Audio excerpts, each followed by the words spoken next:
Want to change the world? Start off by making your bed.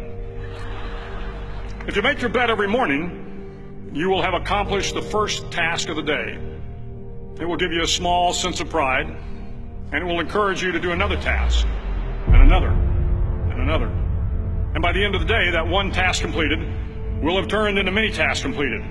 Making your bed will also reinforce the fact that the little things in life matter. If you can't do the little things right, you'll never be able to do the big things right. And if by chance you have a miserable day, you will come home to a bed that is made, that you made. And a made bed gives you encouragement that tomorrow will be better. To pass SEAL training, there are a series of long swims that must be completed. One is the night swim. Before the swim, the instructors joyfully brief the students on all the species of sharks that inhabit the waters off San Clemente. They assure you, however, that no student has ever been eaten by a shark, at least not that they can remember. But you are also taught that if a shark begins to circle your position, stand your ground. Do not swim away. Do not act afraid. And if the shark, hungry for a midnight snack, darts towards you, then summons up all your strength and punch him in the snout, and he will turn and swim away. There are a lot of sharks in the world. If you hope to complete the swim, you will have to deal with them. So if you want to change the world, don't back down from the sharks. Over a few weeks of difficult training, my SEAL class, which started with 150 men, was down to just 42.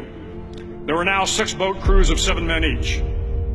I was in the boat with the tall guys, but the best boat crew we had was made up of little guys, the Munchkin crew, we called them.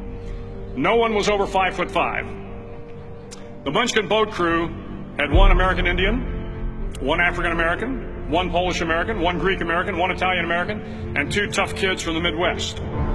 They out-paddled, outran, and outswam all the other boat crews.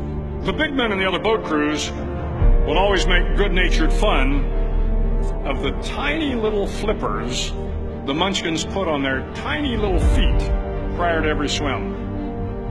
But somehow these little guys from every corner of the nation and the world always had the last laugh, swimming faster than everyone and reaching the shore long before the rest of us. SEAL training was a great equalizer. Nothing mattered but your will to succeed, not your color, not your ethnic background, not your education, not your social status.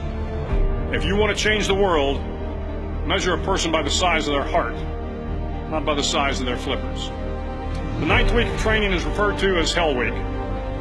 It is 6 days of no sleep, constant physical and mental harassment, and 1 special day at the Mud Flats. The Mud Flats are an area between San Diego and Tijuana where the water runs off and creates the Tijuana Sloughs, a swampy patch of terrain where the mud will engulf you. It is on Wednesday of Hell Week that you paddle down to the Mud Flats and spend the next 15 hours trying to survive the freezing cold, the howling wind, and the incessant pressure to quit from the instructors. As the sun began to set that Wednesday evening, my training class, having committed some egregious infraction to rules, was ordered into the mud. The mud consumed each man till there was nothing visible but our heads. The instructors told us we could leave the mud if only 5 men would quit. Only 5 men, just 5 men, and we could get out of the oppressive cold. Looking around the mud flat, it was apparent that some students were about to give up. It was still over 8 hours till the sun came up. 8 more hours of bone-chilling cold. The chattering teeth and the shivering moans of the trainees were so loud, it was hard to hear anything. And then one voice began to echo through the night.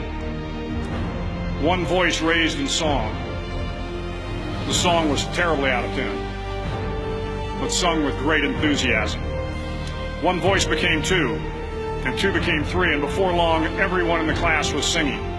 The instructors threatened us with more time in the mud if we kept up the singing, but the singing persisted, and somehow the mud seemed a little warmer, and the wind a little tamer, and the dawn not so far away. If I have learned anything in my time traveling the world, it is the power of hope. The power of one person, a Washington, a Lincoln, King, Mandela, and even a young girl from Pakistan, Malala.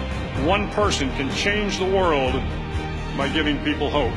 So if you want to change the world, start each day with a task completed. Find someone to help you through life. Respect everyone.